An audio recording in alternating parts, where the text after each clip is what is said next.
मादलबिट नेपालमा यहाँहरूलाई फेरि पनि स्वागत छ। हामीले अघिल्लो भाग 1 मा मादलको विषयमा, मादलको बोलको विषयमा, मादलको बोलहरू के हुन् त भन्ने विषयमा छलफल पनि गर्यौं र ती बोललाई कसरी बजाइन्छ भनेर पनि हामीले सिक्यौं। यहाँले पक्कै पनि सिक्नु भयो होला। यहाँले सिक्नु भएको छैन भने हामीलाई कमेन्ट गर्न सक्नुहुन्छ। र आज हामी भाग 2 लाई यहाँहरु सामु प्रस्तुत गर्दैछौं। र भाग 2 लाई हामीले जसरी मादलको बोल घिन ताङ फत ग्राङ यो बोल हामीले सिकेका थियौं, हामीले बजाएका थियौं। अब हामी त्यही बोललाई घिन ताङ फत ग्राङ यो ताललाई, यो बिटलाई हामी समला तालमा कन्भर्ट गर्छौं। हामी समला तालमा यिनै बोलहरू बज्छन्। घिन बज्छन्, तान बज्छन्, घिन बज्छन्, ताङ बज्छन्, फत बज्छन् अनि गिडाङ बज्छन्।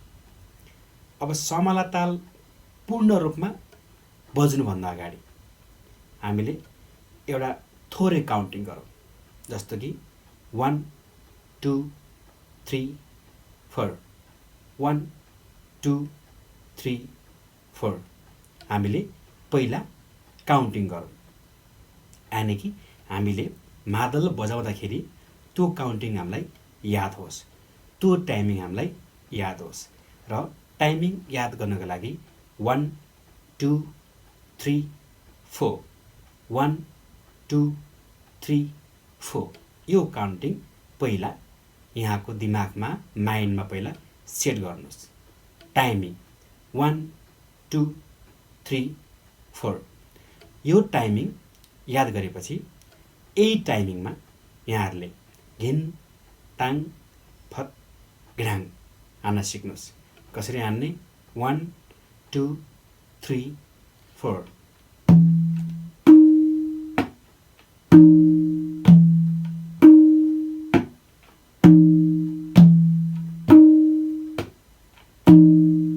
1 2 3 4 1 2 3 4 1 2 3 4 काउन्टिङ याद गर्ने।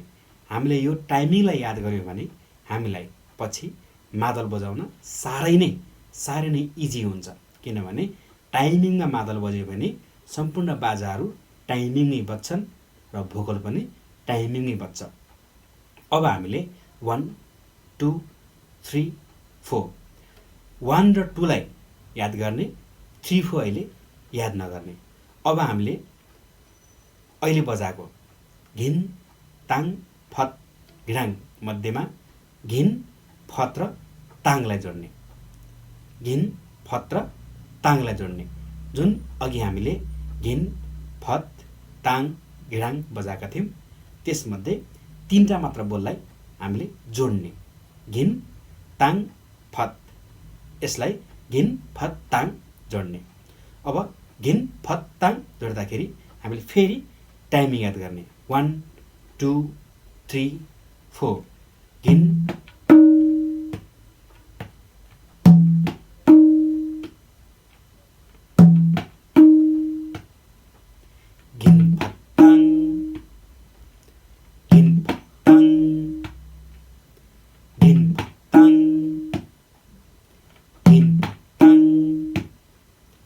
One, two, three, four.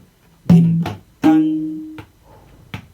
1 2 3 4 1 2 3 4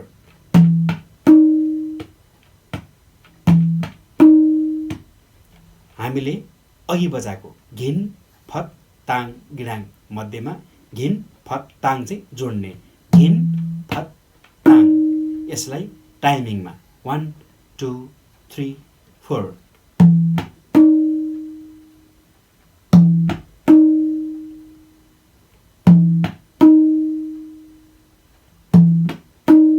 याद गर्नुभयो?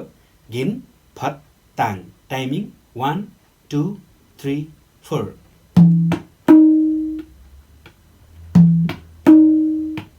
अब यसलाई बाँकी रहेको घिडाङ पनि जोड दिने।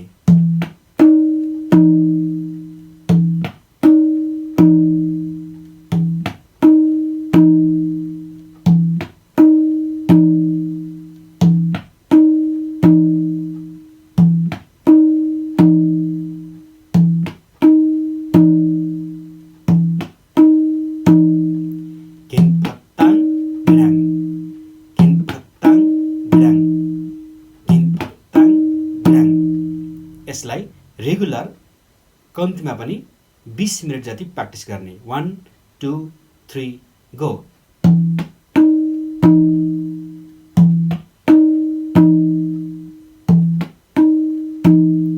यसै गरी यहाँहरूले दिनको 1 घण्टा प्र्याक्टिस गर्नुभयो भने यहाँहरू समला तालको लगभग 30% ताल बजाउन सक्नुहुनेछ र बाँकी म अर्को भागमा लिएर आउनेछु।